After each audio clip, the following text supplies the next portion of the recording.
Thank you for being here. The use of a land acknowledgement is to honor and acknowledge my presence on the traditional lands of our First Nations peoples. It was a practice by First Nations people when traveling through other nations' territories as a sign of respect. I acknowledge that the city of Hamilton, where I record this podcast, is situated upon the traditional First Nations territories of the Erie, Huron-Wendat, Haudenosaunee, Mississaugas, and the Chonodon of the so-called Neutral Tribes. Hamilton is also directly adjacent to the Haldimand Treaty Territory. This land is covered by the Dish with One Spoon Wampum Belt Covenant, which extends between Montreal and Fort Erie. It was an agreement between the Haudenosaunee and the Anishinaabe. That wampum uses the symbolism of a dish to represent the territory, and one spoon to represent that the people are to share the resources of the land and only take what they need. Hamilton is home to many Indigenous peoples from across Turtle Island, and this land acknowledgement is a small gesture to recognize the rich history of this land, and so that I can better understand my role as a settler, as well as a neighbor, partner, and caretaker. I stand in solidarity with all those that fight for justice on behalf of the murdered and missing Indigenous women, girls, LGBTQ+, and two-spirited people.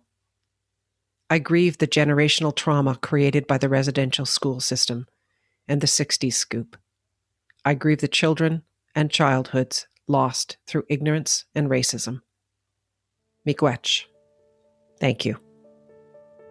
Welcome to the arena, where sometimes the hardest part is showing up.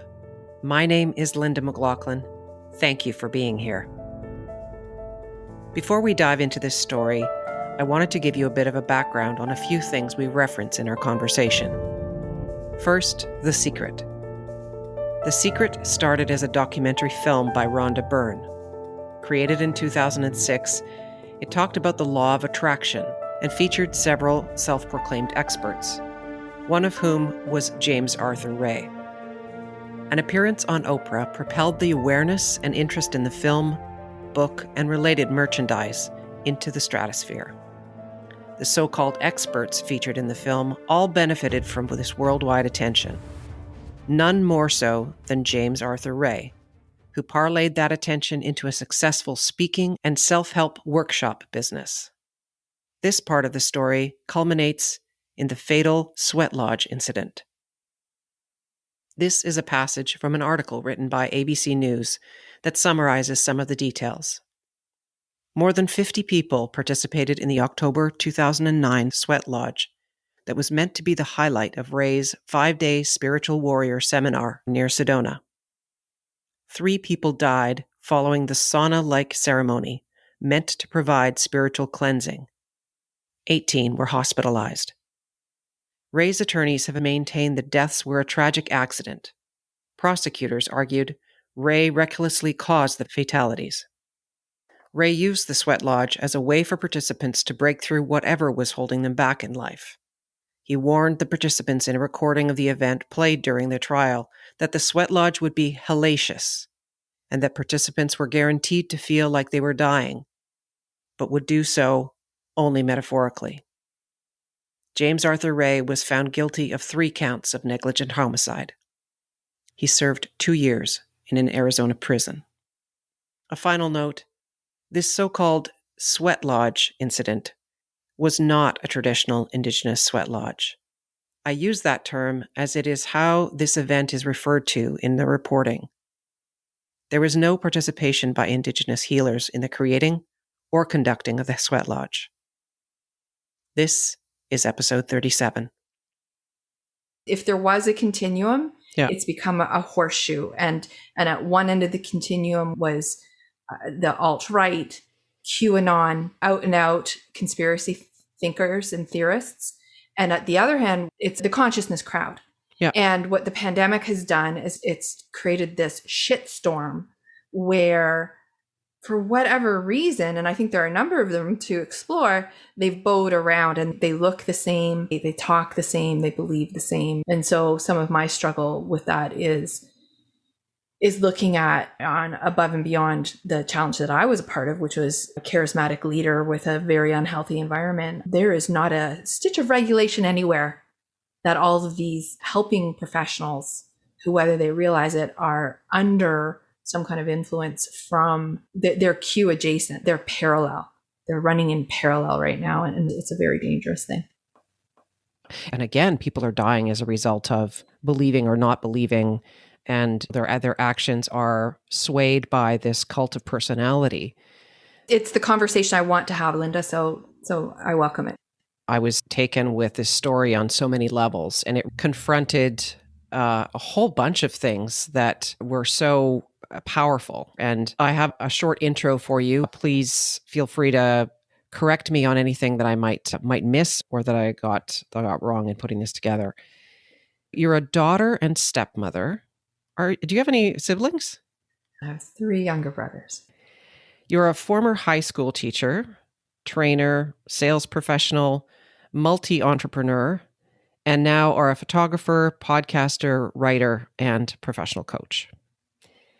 In 2008, at the height of the Great Recession, you were at a personal and professional crossroads.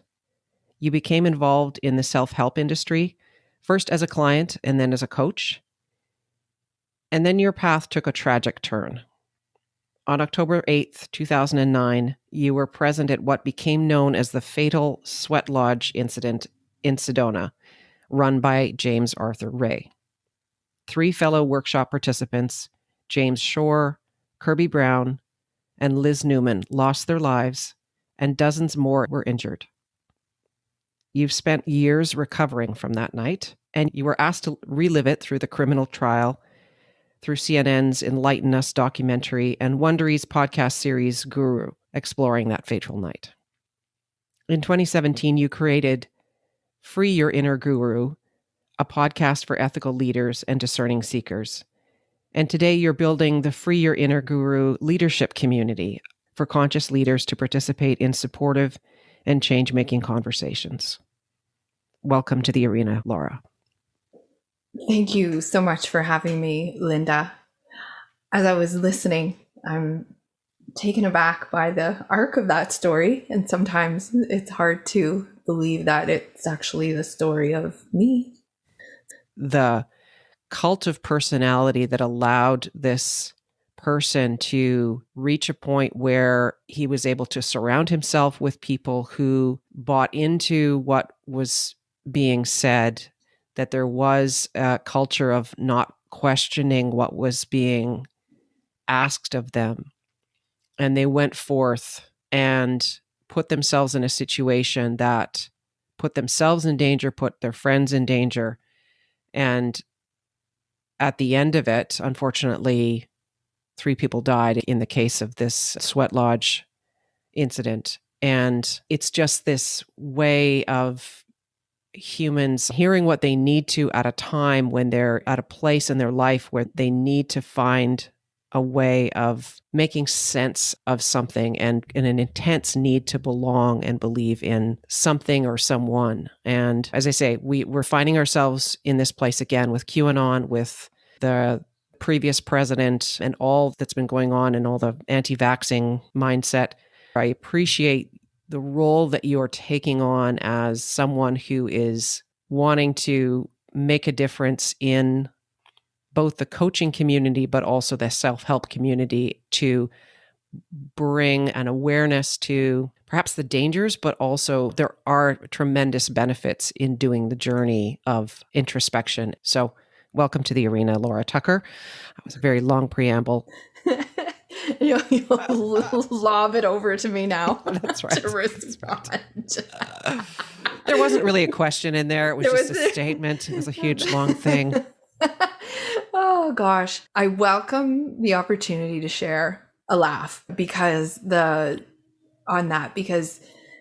subject matter is very heavy, and that's been a part of the dichotomy of staying with this story or not hiding from this story over the years. Is there space to truly, be myself? I am a very serious person, but I'm also a lot of other characteristics as well. Just having the opportunity to laugh and just relax into a big topic, if that's possible. I find it interesting and gratifying in a sense that you're drawing a parallel between what you've observed of the story, which is a little bit more accessible right now than it has been in the recent past couple of years. There's a documentary about it called Enlighten Us, which was released on Amazon, I guess, late last year. So it's back. And the Wondery podcast guru, the Dark Side of Enlightenment. And just to normalize it a little bit, if that's possible. At the end of the day, I was at a spiritual retreat. I had gone to a number of workshops.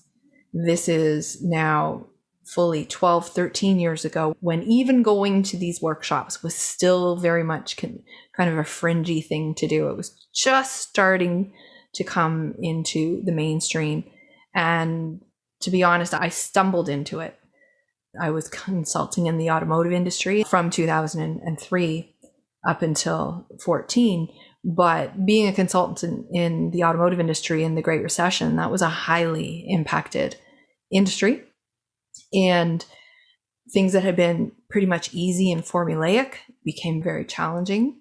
So I was looking for some solutions, but I was also, as my financial pillar, which had been relatively strong to that point, was threatened by the constant fear of losing work. Some of my other personal challenges were becoming more evident, and I had struggled with depression in the past. And so I was looking for alternatives, and that's how The Secret came to me. A friend of mine, had noticed that I was struggling. Just like picture somebody reading their first self-help book and wanting to learn more, or listening to a podcast and wanting to learn more. And so I fully pursued, after trying a couple of the other Secret teachers on for size, I decided to go to James Ray's workshops, and this is the tricky part. I still, to this day, I'm grateful for some of the things that I learned there and that I learned from him. And sometimes I feel like in order to have the full and proper conversation, you almost have to pull that apart and say, yes, there's some good things. There always is. When you look at these dynamics, the people who are attracted into the self-help arena and beyond, there's always something of value there. And then other less healthy dynamics were piling on. Out of curiosity, because this is part of your story that I don't think I've heard, is take me back to the dinner table when you were growing up. What was dinner conversation like? Sure. So I'm the eldest of four. I have three younger brothers. My mom is a retired teacher. My father was an executive at Coca-Cola. So very much a traditional household.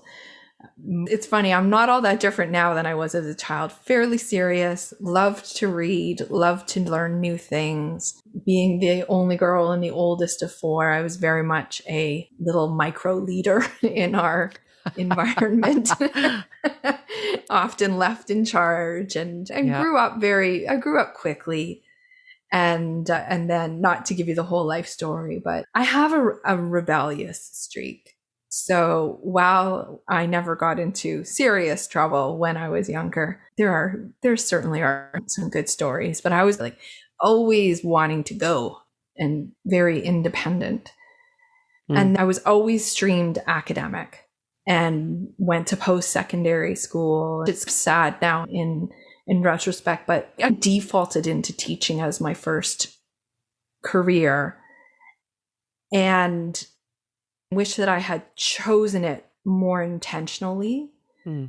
But those years in my early 20s, I wasn't really in a good headspace for the academic life that I had been streamed to. And so rather than pursuing, it was the 80s and early 90s. So I thought I wanted to be a lawyer because LA law was on. And I realized halfway through my undergrad that probably I wasn't all that motivated by the flashy, competitive, if I had understood what social justice law was, I probably would have stayed with that. But I got to the end of my degree and I was like, what am I going to do? So I became a teacher. And I think that's important to raise, because I have had several stages of my career, And some of them very much felt like I just defaulted into the next thing. And it was really in those years of the recession. And I see a lot of parallels now on that regard too with the pandemic.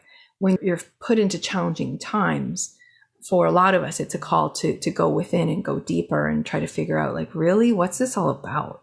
Have I really been busting my hump doing XYZ? For what? What's the purpose of this work other than to put food on the table? And I have some different views about that now, but that was definitely in play then. And it's been a consideration this past year and a half as well.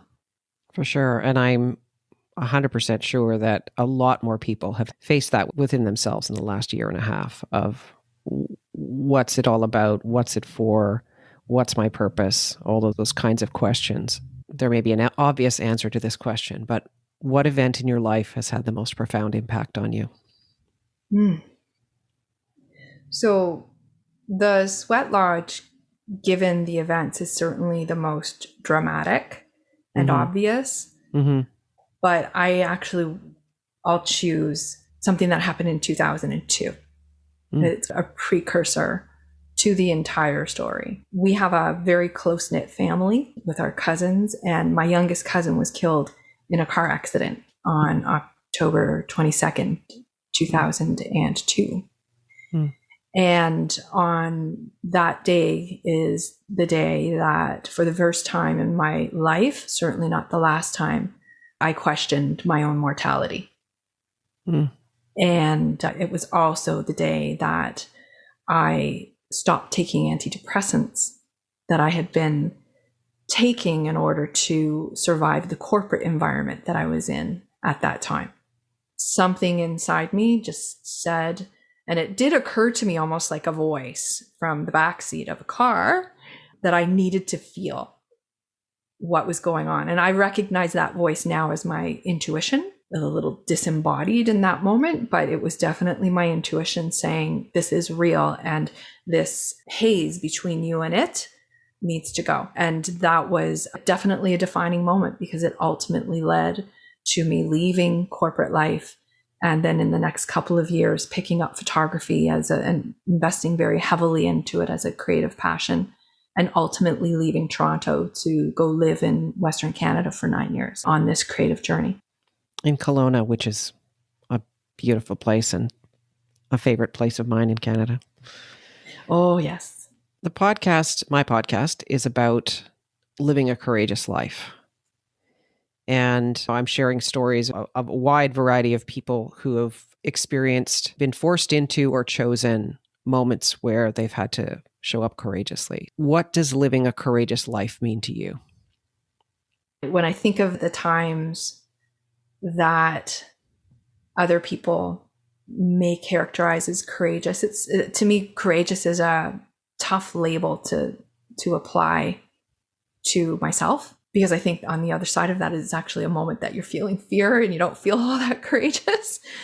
But showing up and doing what is necessary in a moment, say a moment that I could look back as extraordinarily difficult and required facing my fear, was testifying at the trial that was subsequent to the sweat lodge.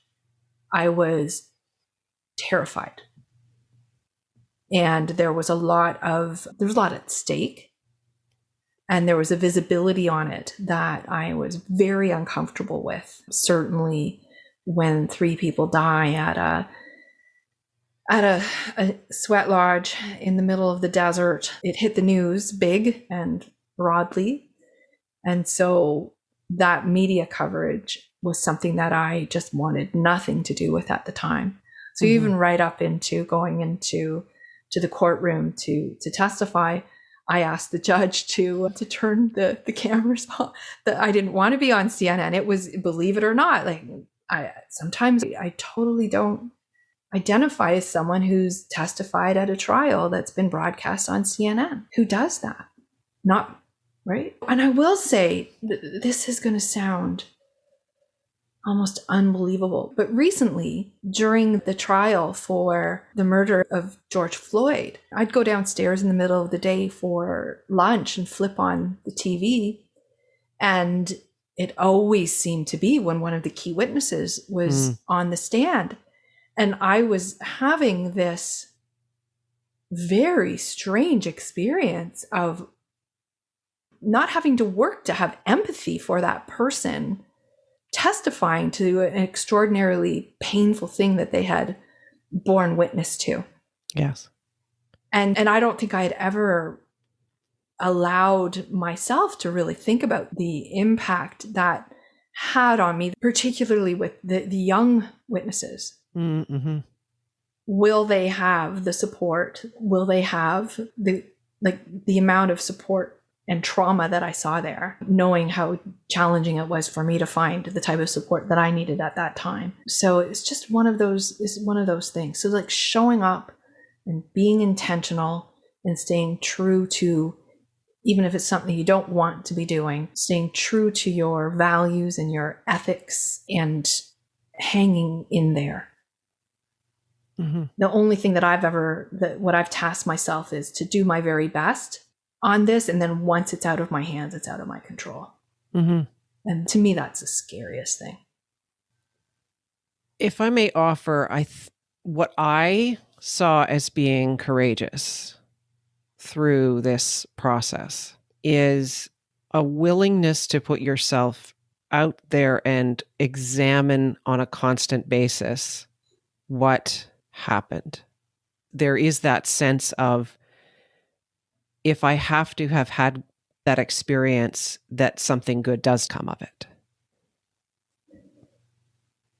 Yeah, that's pretty loaded. Thank you, first of all. I think that you've observed that is in line with how I hope people observe me, if that makes sense.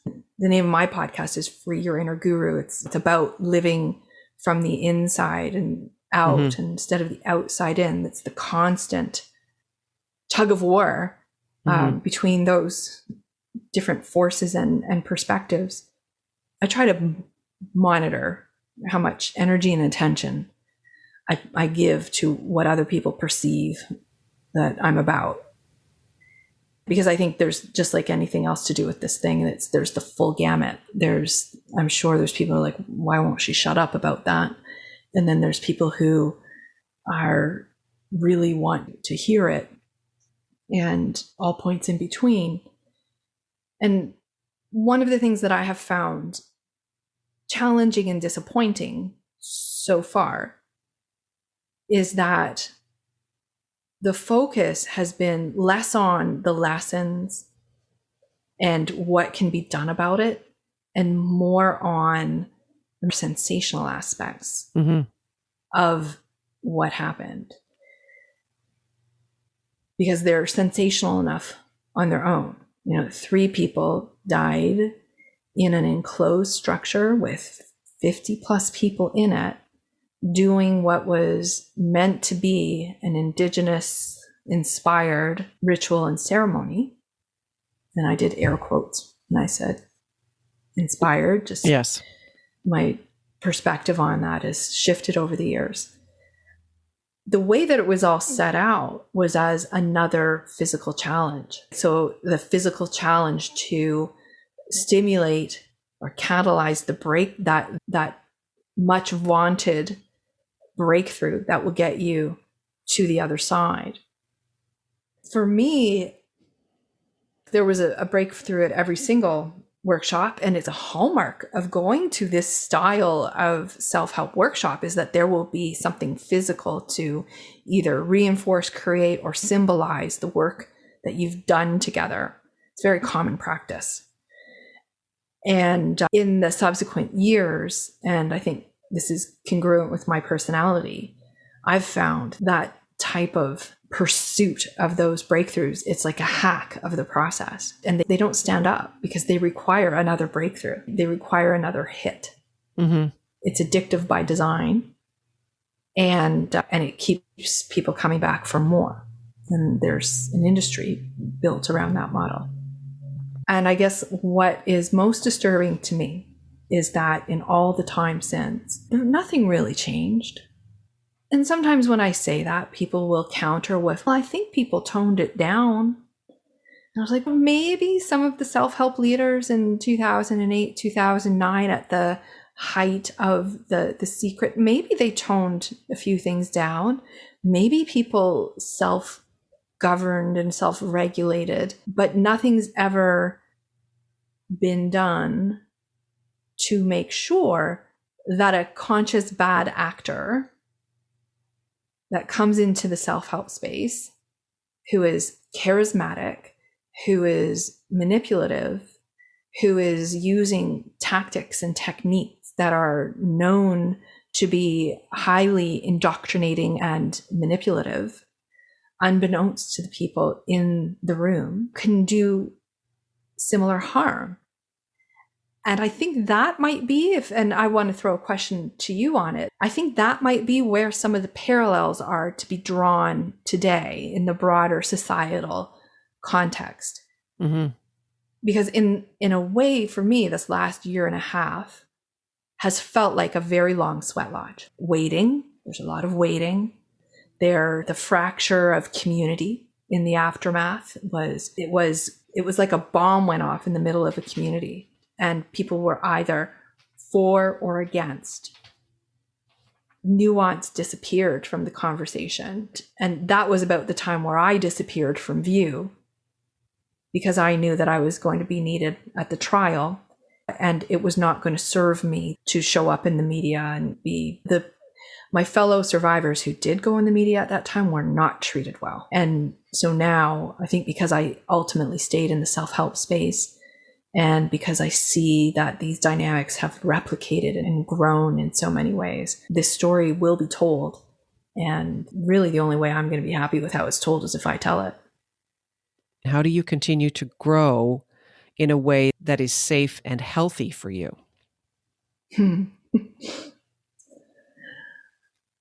Slowly, steadily, consistently. The first thing that I think was the most important in terms of my growth was that I took a break from self-help. Mm-hmm. I took a 5-year break while I dealt with the level of discombobulation, and while I dealt with questioning my value as a human being after being present and I felt a party to such a horrific outcome. And I do think that is still an important step in the process, is to withdraw, spend some time with your own thoughts, spend some time with your own feelings, and check in to remember who you are. And part of that in this course of this last year, I like being in learning communities. I like connecting with people in that way. It's part of why I'm creating one that's deliberately, in a sense, leaderless or guru free, because I don't think there is a guru. I think that's a false assumption right from the get-go. Mm-hmm. I think someone can be a fabulous teacher, but if they are positioning themselves as having some external kernels of wisdom, I feel like it's time for the self-help consumer to outgrow that type of content, quite frankly. Mm-hmm. Because I feel like the hyper focus on the guru and that rock star individuality is at cause for some of our most glaring concerns these days. And while we want to have personal agency, we don't need an industry to basically be a breeding ground for narcissism. Oh, yeah.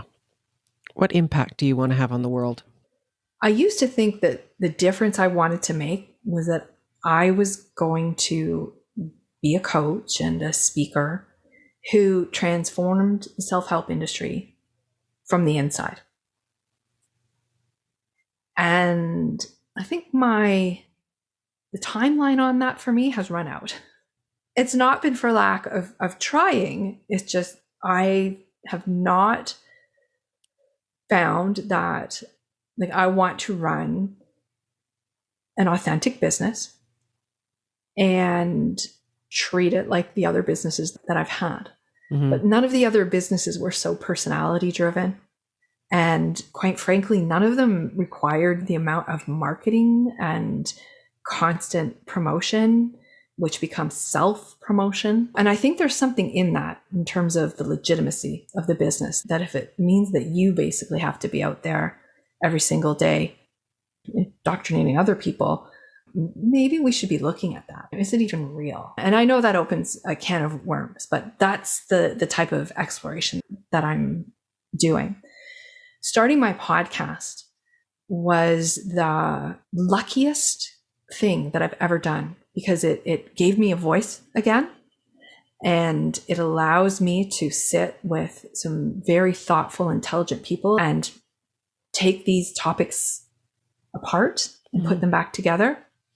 And so I've decided of late that the only way for me to really make that desired difference is to share the story. That the power is the story. And it's not about, in a strange way, it's not about me anymore. It's not about James Arthur Ray anymore. It is about the dynamic that is present and repeatable. Because I think a lot of people, to be clear, James Arthur Ray had zero intention for anyone to be injured or hurt that day. That is not what went down. Nobody knowingly went into an environment to cause self-harm or harm to others. That was a part of the sheer and utter heartbreak. But if that can happen in an environment and with such a horrific outcome, then that needs to be looked at. If all these people with all these good intentions come together and something like that can be created, this is horrific. And it can happen over and over again. And I think that's where we're seeing it happening when people cluster around beliefs, good or bad. Yeah, when you take it with the QAnon and with all the conspiracy theories, the ability to mobilize people who otherwise from the outside are just regular folks, seemingly regular folks, educated, intelligent by any standard, and suddenly they're buying into something that I might say, what are you talking about? And that was my response initially. And I thought, how is this possible? How does somebody find themselves here? And of course, that's exactly what happens, is that in a situation where you're vulnerable, you're looking for something to follow, something to believe in, something to help find your North Star, it's a very dangerous and vulnerable place. This is something that I've only very recently been willing to look at. And if someone were to listen to me in Guru, the Dark Side of Enlightenment, the 7th episode, it's like a 6-part serial.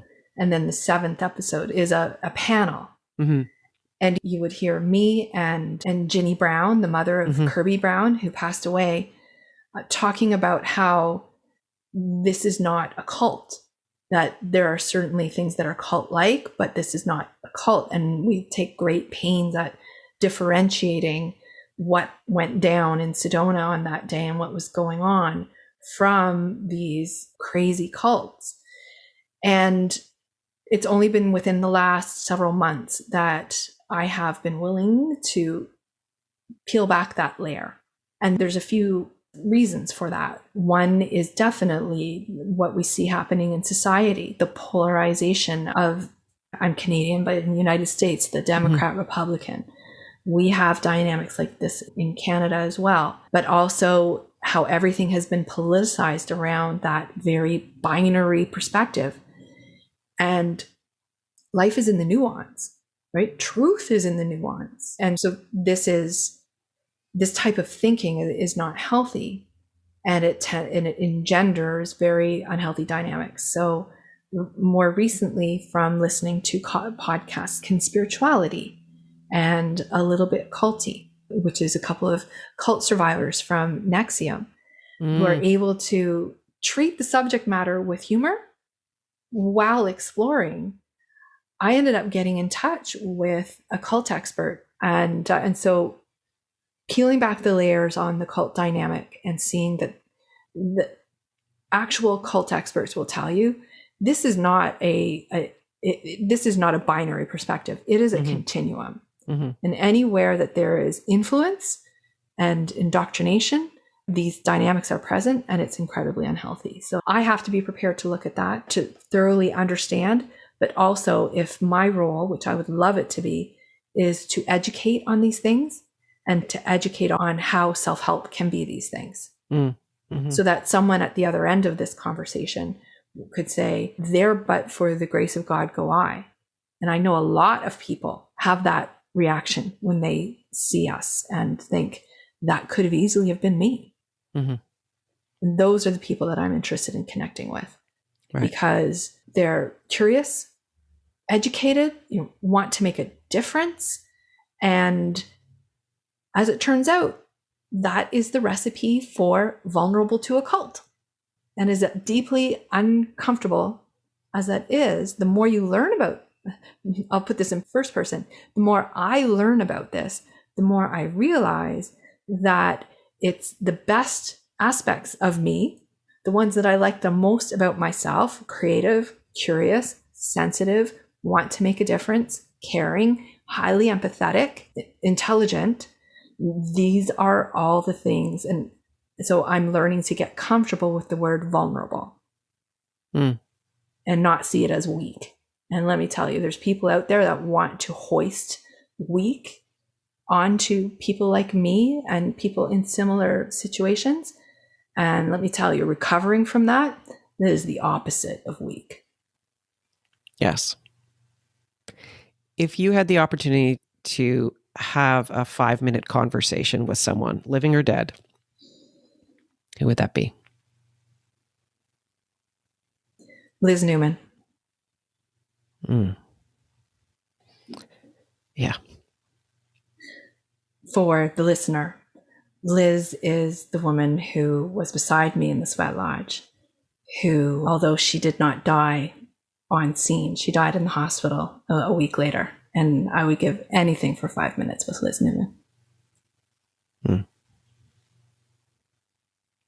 Any final thoughts you'd like to share before we wrap up?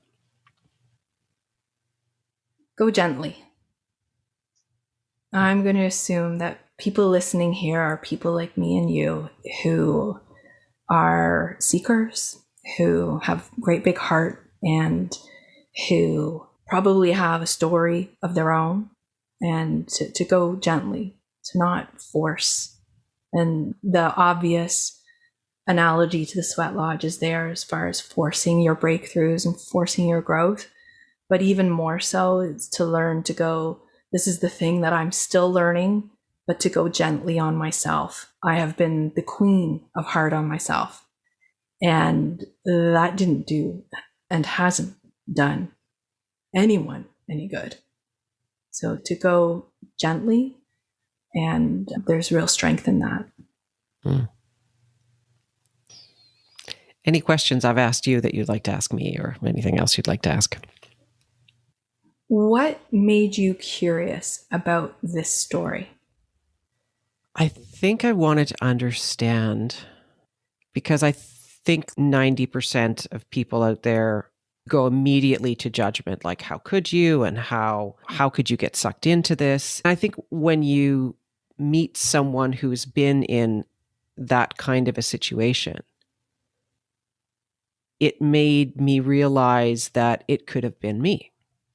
That the seductiveness of the challenges, the seductiveness of getting closer to the teacher, the guru, and all of the scenarios that are in our world every day where someone in power, because this is a story about power, it's about self-help, and that's the narrative of this situation. Those who twist the power that they have to their own benefit, whatever that happens to be. And you see how that person is so vulnerable.